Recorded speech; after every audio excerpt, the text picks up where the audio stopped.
설날에 모처럼 대가족이 모여서 화기애애한데 갑자기 손가락이 나타나서 벽에 어떤 글을 쓴다고 하면은 가족 모두가 놀라움과 공포에 휩싸이게 될 것입니다. 2600여 년 전에 바벨론 왕궁에서 실제로 일어난 일입니다. 마지막 왕인 벨사살이 왕족 귀족 1000명을 초대해서 거대한 잔치를 벌였습니다. 예루살렘 성전에서 가져온 금은잔으로 술을 마셨습니다. 모두가 여호와 하나님을 조롱하며 금은 동철 나무 돌로 만든 신들을 칭송했습니다. 유흥이 절정에 달했을 때 갑자기 벽에 이상한 손이 나타났습니다. 글을 씁니다. 왕과 하객들이 그 장면을 보는 순간 심장이 멎는 듯 했습니다. 왕부터 얼굴이 새파랗게 질리고 두 무릎이 부딪히고 발에 힘이 쭉 빠졌습니다. 왕이 큰 소리로 외칩니다. 저 벽에 써진 글이 무엇이냐? 해석해 줄 사람 없는가? 누구든지 무엇인지 해석해 준다면 왕복을 입히고 금목걸이를 걸어주고 바벨론에 통치권을 주겠다. 세 번째 가는 통치권을 주겠다. 이런 약속을 했습니다. 손가락이 벽에 쓴 글이 무엇일까요? 그날 밤에 벨사살은 살해되고 바벨론은 멸망했습니다. 다니엘 소장은 벨사살의 파멸 내용입니다. 벨사살 때에 바벨론이 멸망했기 때문에 바벨론 파멸이라고 합니다. 하나님께서 바벨론 파멸을 다니엘서 5장에 길게 기록하신 것은 개인이나 가정이나 국가, 인류가 이러면 망한다라는 것을 보여주기 위함입니다. 벨사살과 바벨론이 왜 망했을까요? 무엇 때문일까요? 갑자기 손가락만 나타나서 벽에 글을 쓴 것이 무엇일까요? 그것이 우리에게 주는 교훈은 어떤 것일까요? 파멸의 증세에 대해서 먼저 생각하겠습니다. 파멸의 증세. 성경에 벨사살이 바벨론 제국의 마지막 왕으로 기록되어 있습니다.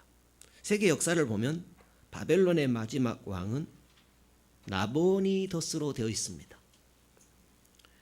그러니까 배경을 살펴보게 되면 이런 일이 있습니다. 구테타로 인하여 나보니더스가 왕권을 잡았습니다. 그렇지만 느부갓네살과 상관이 없는 사람이기 때문에 느부갓네살의 피부치인 벨사살을 섭정왕으로 삼은 것입니다. 그러니까 바벨론의 마지막 왕이 벨사살인 것은 맞는 것입니다.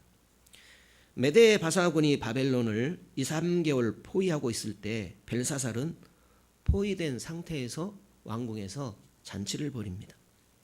1000명의 귀족들, 왕비들, 후궁들을 모아놓고 진탕 먹고 마시고 잔치를 벌입니다. 벨사살은 도시가 포위된 상태에서 어떻게 그런 잔치를 벌일 수 있었을까요? 바벨론은 제국의 이름이면서도 도시의 이름이기도 합니다. 현재 이라크 바그다드 부근으로 유프라테스 강이 도시 중앙으로 흘러가는 인구 20만 명의 당시의 가장 큰 도시입니다. 성벽은 외벽과 내벽 이중벽으로 난공불락의 요새입니다. 그 바벨론이 지금은 언덕들과 폐허로 되어 있습니다. 하지만 다니엘 당시에는 어마어마했습니다.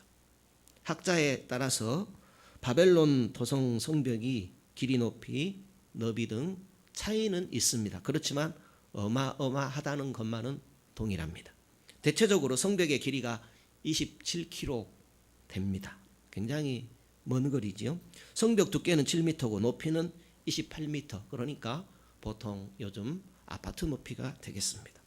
성벽 위에 망대들이 있는데 망대 높이만도 30m나 되었습니다. 그러니까 성벽과 망대를 합하게 되면 60m, 70m 가까이 되기도 했던 것입니다. 성 주변은 작은 강을 만들어서 접근이 어렵게 했습니다. 성문은 다 노수로 되어 있었습니다. 벨사살은 적들이 아무리 포위해도 바벨론 성 안으로는 들어올 수 없다라고 굳게 믿고 있었습니다. 벨사살은 잔치 중에 예루살렘 성전에서 가져온 금은 기명들을 술 마시는 잔으로 사용했습니다. 그런데 단순히 술잔으로 사용한 의미가 아니었습니다. 유다의 여호와 하나님보다 바벨론에 있는 신들이 위대하다라는 것을 보여주고 싶었습니다. 여호와의 성전 기명들로 술을 마시면서 바벨론의 금은동철 나무돌로 된 신들을 찬양했습니다. 그렇게 여호와 하나님을 공개적으로 조롱하였습니다. 당시 중동의 잔치는 잔치 자체가 종교적인 제사 행위였습니다. 난잡하고 퇴폐적인 행위가 벌어졌습니다. 이런 자리에 여호와의 성전 기명을 술잔으로 사용을 한 것입니다. 여호와 하나님을 극도로 모독하고 조롱한 행동이었습니다. 잠언 16장 18절에 보면 교만은 패망의 선봉이요 거만한 마음은 넘어짐의 앞잡이니라 했습니다. 벨사살이 교만해서 적의 포위 중에도 잔치할 때에 손가락이 나타나서 글을 썼습니다. 왕은 글자를 쓰는 손가락을 보자 바로 혈색이 창백해졌습니다. 다리에 힘이 쭉 빠지고 함께한 하객들도 기겁하고 모든 것이 성경의 경고대로 되어졌습니다. 벨사살은 손가락에 쓰는 글자를 보면서 큰 소리로 외쳤습니다. 저 글자가 무엇이냐? 해석할 사람 없는가? 누구든지 해석하면 왕복을 입히고 금목걸이를 걸어주고 이 나라의 세 번째 통치자가 되게 하겠다 했습니다. 이 세 번째 통치자란 어떤 의미가 있냐면 나보니더스가 첫 번째 통치자입니다. 벨사살이 두 번째입니다. 그러니까 벨사살 다음가는 바벨론의 권세를 주겠다는 의미였습니다. 바벨론 현인들 아무도 글자를 읽고 해석하지 못했습니다. 벨사살을 비롯하여 많은 사람들이 공포와 번민에 빠지게 되었습니다. 파멸의 선언에 대해서 생각하겠습니다. 모두가 공포와 번민에 빠졌을 때 태우가 들어왔습니다. 태우라는 사람이 들어왔습니다. 이 태우라는 사람이 누구냐 할 때에 벨사살의 부인은 아닌 것 같습니다. 역사적인 정황상 벨사살의 모친이나 외할머니로 보아집니다. 느부갓네살 43년 통치 후에 두 왕이 짧게 지나갔습니다. 벨사살은 섭정왕이었습니다. 태우는 느부갓네살 왕 때에 다니엘이 한 일을 잘하는 사람이었습니다. 왕궁으로 들어와 벨사살을 위로하며 말합니다. 왕이여 만세소 하옵소서, 두려워하지 마소서. 거룩한 신들의 영을 모신 사람이 있습니다. 느부갓네살 때 명철과 총명과 지혜가 신들의 지혜와 같은 자가 있습니다 하면서 다니엘을 소개하는 것입니다. 우리 본문입니다. 다니엘서 5장 12절을 같이 한번 읽겠습니다. 다니엘서 5장 12절입니다. 같이 읽어볼까요? 왕이 벨드사살이라 이름한 이 다니엘의 마음이 민첩하고 지식과 총명이 있어 능히 꿈을 해석하며 은밀한 말을 밝히며 의문을 파할 수 있었음이라. 이제 다니엘을 부르소서. 그리하시면 그가 그 해석을 알려드리리이다.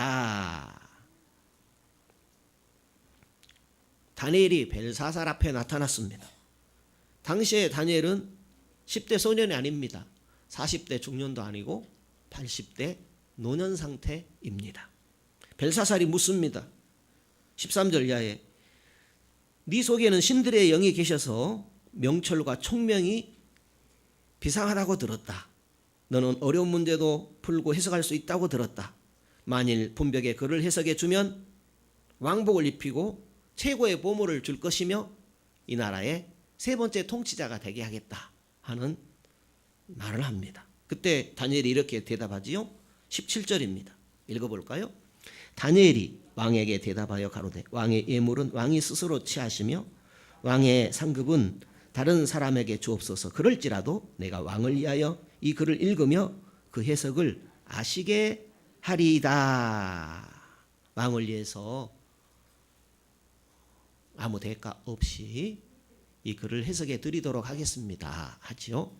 하면서 18절 이하 쭉 이야기하는데 읽어보죠. 18절 이하 왕이여 지극히 높으신 하나님이 왕에 붙인 느부갓네살에게 나라와 큰 권세와 영광과 위엄을 주셨고 그에게 큰 권세를 주셨으므로 백성들과 나라들과 각 방언하는 자들이 그의 앞에서 떨며 두려워하였으며 그는 임으로 죽이며 임으로 살리며 임으로 높이며 임으로 낮추었더니 그의 마음이 높아지며 뜻이 강팍하여 교만을 행함으로 그 왕위가 패한 바 되며 그 영광을 빼앗기고 인생 중에서 쫓겨나서 그 마음이 들짐승의 마음과 같았고 또 들나귀와 함께 거하며 또 소처럼 풀을 뜯으며 그 몸이 하늘이슬에 젖었으며 지극히 높으신 하나님이 인간 나라를 다스리시며 자기의 뜻대로 누구든지 그의 세우시는 줄을 알기까지 이르게 되었었나이다.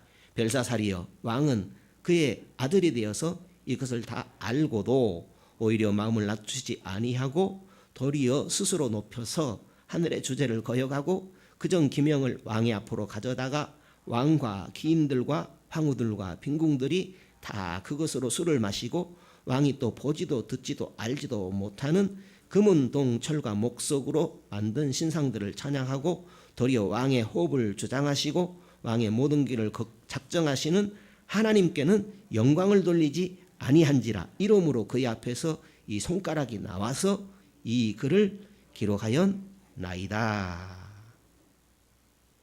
다니엘은 느부갓네살과 벨사살의 죄가 무엇인지를 알게 했습니다.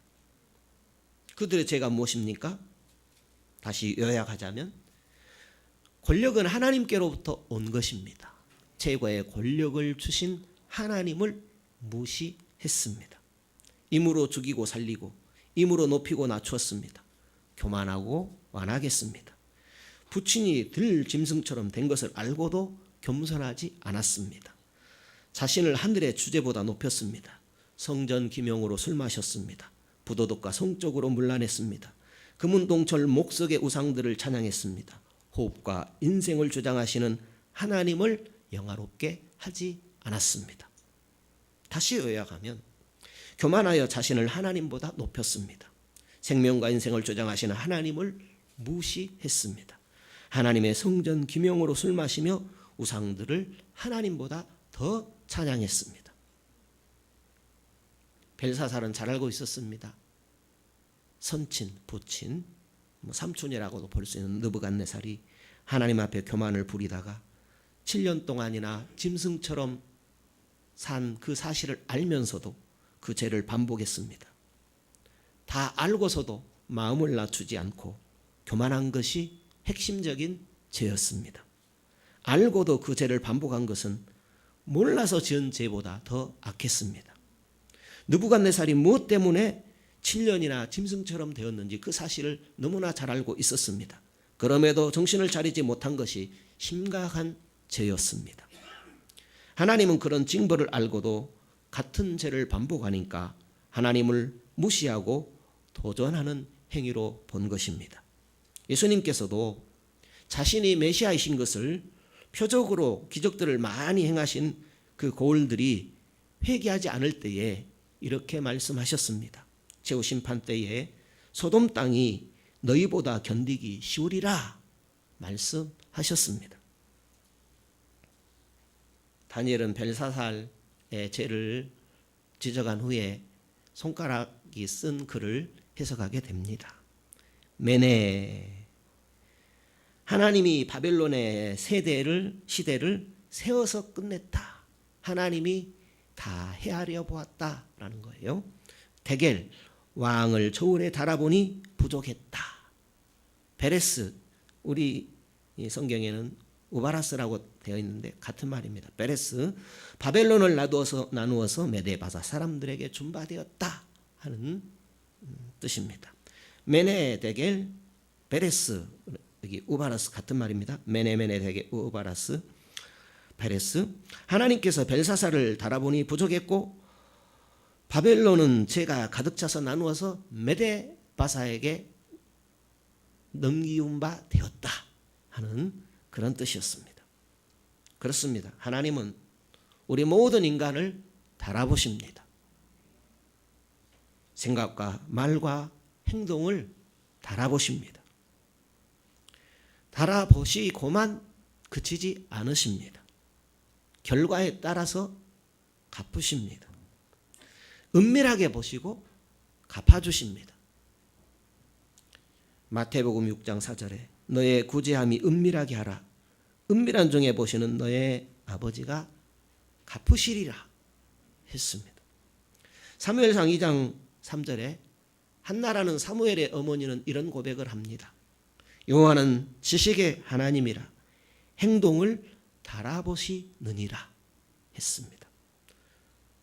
한나는 다 아시는 하나님을 고백했습니다. 하나님은 사람의 동기 언어 행동을 달아보십니다. 정확히 아시기에 그 결과에 따라 상벌을 내리십니다. 하나님은 달아보고 다 아시기에 용사의 활을 꺾기도 하십니다. 넘어진 자에게 힘을 주시기도 하십니다. 풍족한 자를 줄이게도 하시고 줄이던 자를 줄이지 않게도 하십니다. 하나님은 죽이기도 하시고 살리기도 하십니다. 무덤에 내리기도 하시고 살리기도 하십니다. 가난하게도 하시고 부하게도 하십니다. 낮추기도 하시고 높이기도 하십니다. 하나님께서 상벌을 위하여 달아보시기도 하지만 파멸 단계인지 달아보시기도 하십니다. 하나님께서 개인이나 나라를 다스리실 때 예수님 재림 때 최후 심판과는 구분되는 현재 삶의 과정에서 달아보시기도 하십니다. 하나님께서 벨사살과 바벨론 제국은 달아보시니까 파멸 단계였습니다. 망했다고 선언하시고 나눠 다른 민족에게 권력을 넘기셨습니다. 벨사살은 다니엘의 해석을 듣고 약속대로 세 번째 바벨론의 통치자가 됩니다. 그러나 불과 몇 시간이었습니다. 이미 메데바사군은 바벨론을 포위하고 있었고 몇 시간 후에 바벨론 성 안으로 진격에 들어왔고 바벨론은 끝장난 것입니다. 바벨론은 난공불락의 요새로 생각했지만 메데바사군은 바벨론 성 주변의 물의 흐름을 바꾸어 버렸습니다. 성 둘레 강물 수위가 낮아지고 메데바사군은 바벨론 성 안으로 진격할 수 있었습니다. 잔치하던 벨사살과 귀족들, 황후들, 후궁들 1000명은 물론 성 안에 있는 모든 사람들이 죽거나 포로로 잡히게 되었습니다. 성경 읽어보죠. 다니엘서 5장 30절 31절입니다. 30절 31절 그날 밤에 갈대아 왕 벨사살이 죽임을 당하였고 메데 사람 다리오가 나라를 얻었는데 때에 다리오는 62세였더라. 벨사살은 다리오 군대에 의해서 살해되었습니다. 이 메데 사람 다리오는 고레스를 위한 작은 왕입니다. 그러니까 고레스 왕 밑에 있는 왕, 고레스의 다스림을 받는 사람, 이렇게 이해할 수 있겠습니다. 다리오가 바벨론을 점령한 것은 하나님께서 바벨론 성문을 열어주셨기 때문이었습니다. 성경은 그 말씀을 이미 예언했지요. 그러니까 바벨론의 멸망은 이미 예언된 것이었습니다. 이사야 45장 1절에 이렇게 되어 있죠. 여호와께서 그의 기름 부음을 받은 고레스에게 이같이 말씀하시되 내가 그의 오른손을 붙들고 그 앞에 열국을 항복하게 하며 내가 왕들의 허리를 풀어 그 앞에 문들을 열고 성문들이 닫히지 못하게 하리라. 에레미야서에도 이 내용이 있습니다. 에레미야 51장 58절에 만군의 여호와께서 이와 같이 말씀하시니라. 바벨론의 성벽은 회파되었고 그 높은 문들은 불에 탈 것이며 백성들의 수고는 헛될 것이요 민족들의 수고는 불탈 것인즉 그들이 세잔하리라. 이렇게 하나님께서 말씀하신 대로 그대로 되어졌습니다. 인간이 아무리 난공불락의 요새를 세운다 할지라도 하나님께서 메네 데겔 베레스 우바라스 이렇게 하나님께서 선언하시면 끝장인 것입니다. 하나님께서 선언하시면 그대로 되는 것입니다. 바벨론의 파멸이라는 제목인데요. 파멸의 예방을 어떻게 할 수 있겠습니까? 하나님은 말씀대로 하시는 분이십니다. 하나님의 말씀대로 다 되어집니다. 어떻게 우리는 파멸을 예방할 수 있겠습니까? 어떻게 하나님의 축복의 선언을 받을 수가 있겠습니까? 바벨론 성은 창세기 11장에 바벨탑을 세우던 도시와 같습니다. 비슷합니다. 바벨탑도 신할 땅이요 바벨론 성도 신할 땅에 세워졌습니다. 바벨탑도 우리 이름을 내자 그랬고 바벨론 성도 영원히 권세를 누리자 하고 교만했습니다. 바벨론 멸망은 하나님을 대적하는 세상, 계시록 18장에 나오는 불신 인류의 멸망을 예표하고 있습니다. 바벨론의 파멸은 하나님을 대적하는 개인이나 가정이나 국가, 인류 전체의 멸망의 모델이 됩니다. 바벨론의 파멸을 보면 이렇게 하면 망한다, 이러면 망한다 하는 교훈을 줍니다. 존 메가더 목사님은 미국도 바벨론이 망한 것과 같은 이유로 망하는 길로 가고 있다라고 경고했습니다. 미국도 망하는 길로 가고 있다라고 경고하면서 13가지 죄를 제시했습니다. 잠깐 소개해 드리면요. 술 취함입니다. 벨사살이 살해되고 200년이 지났습니다. 바벨론 그 왕궁에서 헬라의 알렉산더가 세계를 제패하고 술을 먹다가 토하고 죽었습니다. 세계의 많은 통치자들이 술에 취해 죽었습니다. 미국에서만 알코올로 인한 교통사고가 11분마다 한 건, 알코올로 인한 부상사건이 18초마다 한 건 일어난답니다. 그래서 미국은 술 취해서 망할 수 있다 이렇게 표현했습니다. 쾌락광증제입니다. 벨사살은 적군의 포위되어서도 쾌락에 빠져 있었습니다. 즐겁게 지옥 가자, 지옥 가도 좋으니 우선 즐기자. 사람들은 죽음 직전에도 쾌락에 빠져 있다. 쾌락광증을 지적했습니다. 부도덕과 우상숭배의 죄를 지적했습니다. 벨사살은 금은, 동, 철, 목석의 우상들을 찬양했습니다. 미국에도 이단 사이비, 가짜 그리스도, 심지어 사단 숭배교까지 생겼습니다. 신성 모독죄입니다. 벨사살이 여호와 하나님을 모독했는데 미국에도 예수님을 모독하는 영화와 책들이 많습니다. 알고도 거절합니다. 벨사살이 부친이 교만하여 7년 동안 짐승처럼 산 사실을 알고도 여호와 하나님을 조롱했습니다. 미국인들도 기독교와 성경을 알면서도 하나님을 조롱합니다. 죄책감입니다. 벨사살이 회개하지 않은 것처럼 미국에도 심리학자들, 상담가들, 정신병, 알코올, 마약, 불행, 슬픔, 자살이 많은 것은 다 죄책감을 떨쳐버리지 못해서입니다. 탐욕입니다. 미국도 탐욕에 미쳐 있습니다. 물질주의, 미국도 물질주의에 빠져 있습니다. 인간적인 안정감, 벨사살이 바벨론은 난공불락의 도성이라고 신뢰했던 것처럼 미국 사람들도 자기가 가진 돈, 물질, 기술, 업적으로 안전하다고 믿고 있습니다. 그 다음에 부패한 지도자입니다. 미국도 부패한 지도자들이 많습니다. 계대 교육 실패, 느부갓네살이 신앙 계대를 하지 못했던 것처럼 미국인들도 신앙의 계대 교육에 실패하고 있습니다.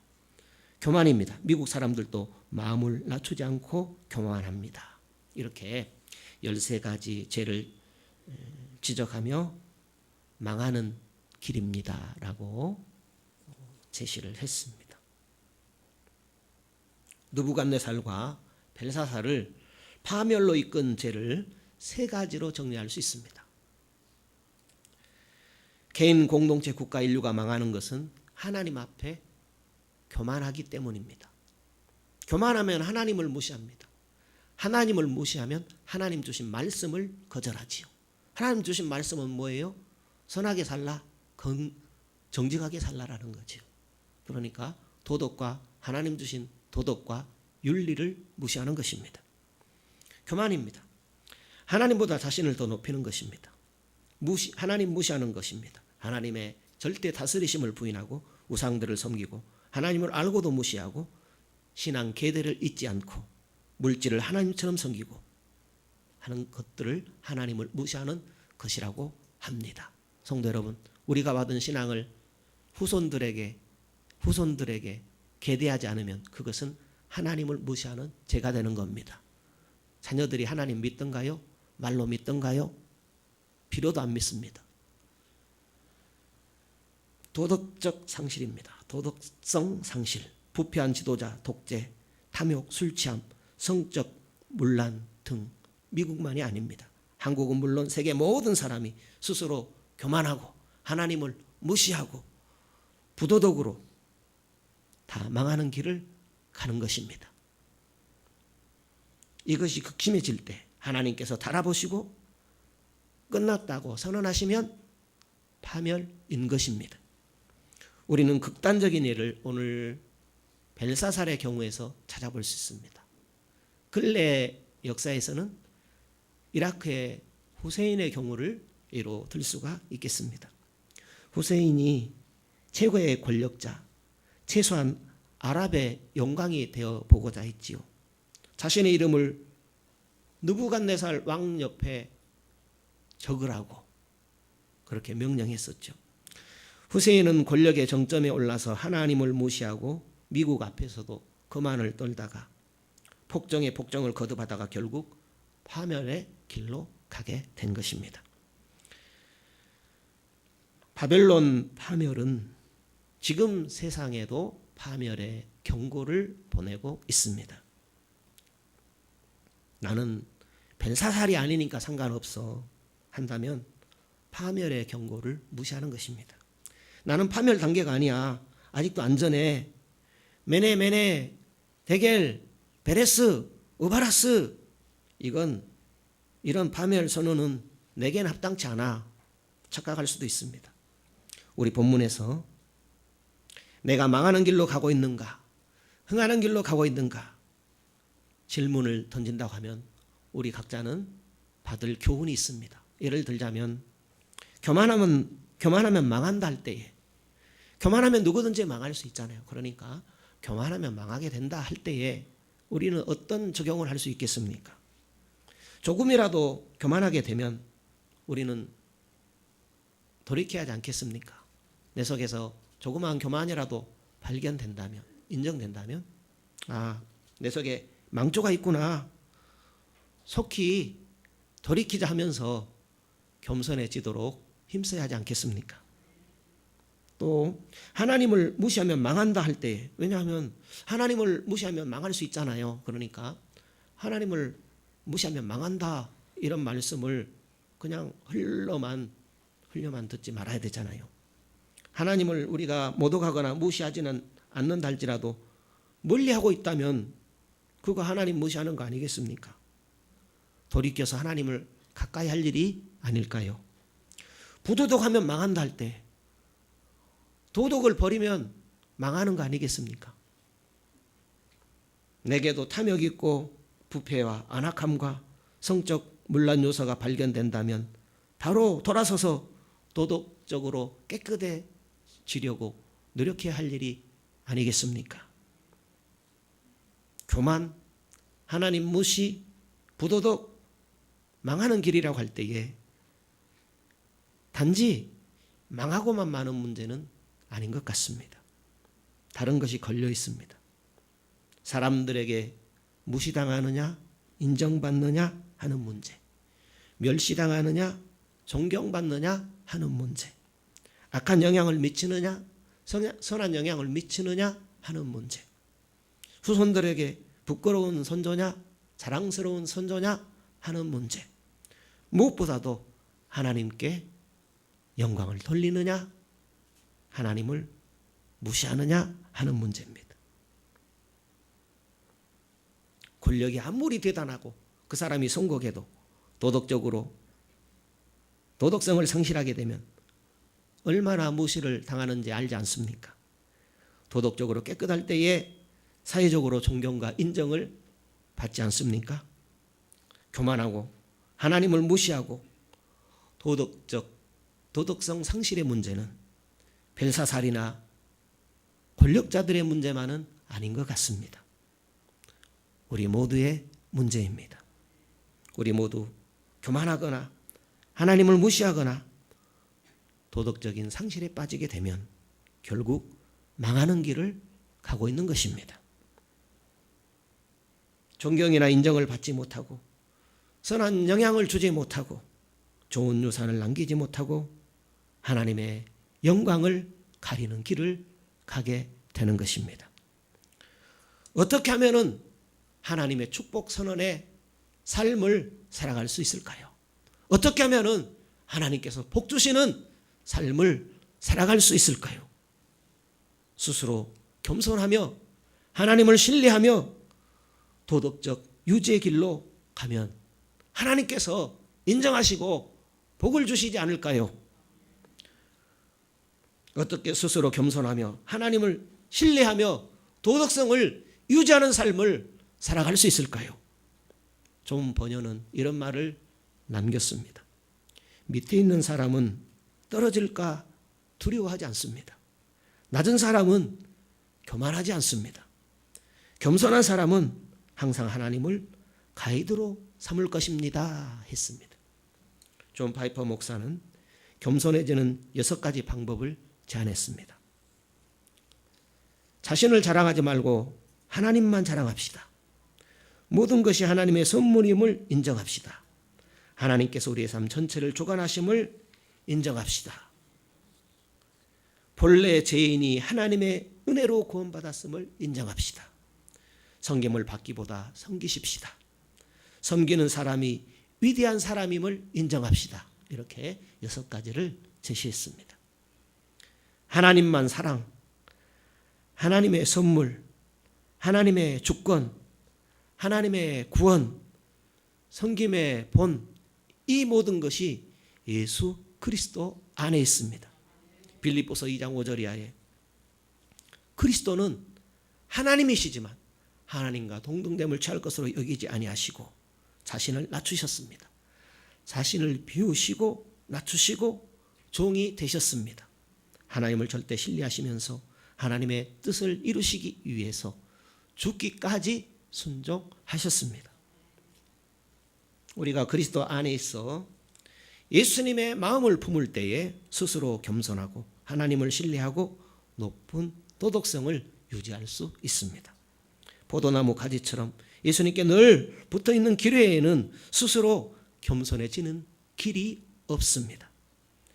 예수님의 생명 수액을 받아 흘러보내는 길 외에는 하나님을 높이는 길이 없습니다. 예수 안에 있어 예수 생명을 체험하고 예수의 생명을 흘려보내는 길 외에는 도덕성을 유지할 수 있는 길이 없습니다. 예수님과 멀어질수록 교만해지고 자신을 높이게 되고 도덕성은 점점 잃어가게 됩니다. 스스로 교만, 하나님 무시, 도덕성 상실은 그 내리막 끝에 하나님의 징계나 심판 선언이 있다는 사실입니다. 불신의 경우 심판 선언이요, 신자의 경우 징계 선언입니다. 어떻든 내가 신자라면 신자인 것이 너무나 감사할 따름입니다. 하나님의 심판 선언이나 징계 선언을 받기 전에 미리미리 예수님과 교제하여 스스로 겸비하여 하나님만 높이고 도덕성 수준을 높이는 일을 해야 하지 않겠습니까? 이 길만이 예수님 안에서 하나님의 능력으로 강해지며 잘 되어지는 비결인 줄 믿습니다. 우리 앞에 두 길이 있습니다. 이러면 파멸의 길이 있고 이러면 형통의 길이 있습니다. 스스로 교만하고 하나님을 무시하고 도덕성을 상실하면 주님 떠난 죽음, 쾌락의 길로 파멸의 길입니다. 겸손하고 하나님께 영광 돌리고 도덕성을 유지할 때 주님과 동행하는 생명을 향유하는 길이요 형통의 길인 것입니다. 이러면 파멸의 길을 벨사살을 통해서 알 수 있습니다. 개인과 왕국의 파멸이 언제 오는가? 벨사살과 바벨론을 통해서 알 수 있습니다. 교만하고 하나님을 무시하고 도덕성을 상실하게 되면 파멸의 길임을 알 수 있습니다. 어느 길을 선택해야 하겠습니까? 벨사살처럼 교만해서 하나님을 조롱하고 도덕성을 상실한 채 포위된 채 죽음 쾌락의 길을 가야 하겠습니까? 아니면 겸손히 하나님만 높이고 하나님의 명령 따라 올바른 삶으로 생명의 길을 가야 하겠습니까? 우리 주변 세상이 벨사살처럼 죽음 쾌락의 길로 한꺼번에 돌진한다 할지라도 우리는 예수님 안에 있어서 예수님의 생명을 체험하며 예수 생명을 흘려 보내는 생명을 얻고 또 얻고 풍성이 얻는 삶을 살아갑시다. 우리 한번 기도합시다.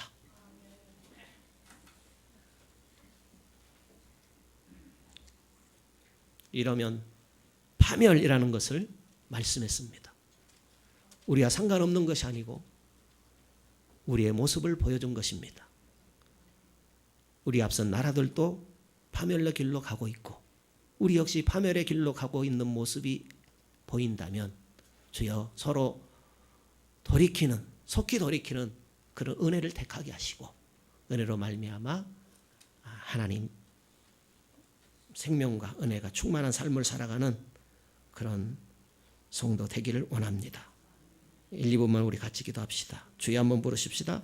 주여, 주여. 주님 은혜 사랑 감사합니다.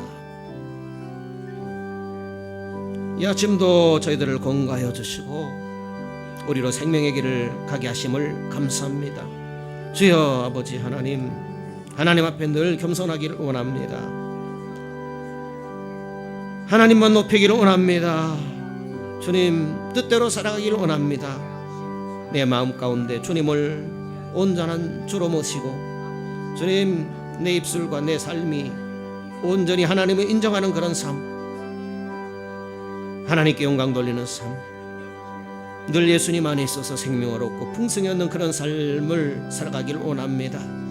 온 세상이 하나님을 등진 삶으로 나간다 할지라도 우리는 예수님 안에 있어서 예수님의 생명으로 살아가기를 힘쓰는 생명을 얻고 풍성히 얻는 그런 삶을 주님 살아가기를 원합니다. 저희 한 주간도 주님 안에 있어서 말씀 안에 있어서 성령의 도움 안에 있어서 주님 승리하는 성도의 삶을 살아가기를 원합니다. 주님과 함께 살아가는 삶을 살기를 원합니다. 주님을 찬송하며 주님을 기뻐하며 주님의 영광이 함께하는 주님의 영광을 위한 삶을 살아가기를 원합니다. 주님 긍휼히 여겨 주시고 붙들어 주시고 세모락하여 주시옵소서. 말씀을 붙들게 하시고 성령의 은혜를 붙들고 살아가는 한 주간이 되게 하여 주옵소서. 이 아침도 붙드신 것 감사합니다. 이후에도 하나님께 붙들려 살아가는 주여 성도의 발걸음이 되도록 인도하여 주옵소서. 걸어가신 예수님 이름으로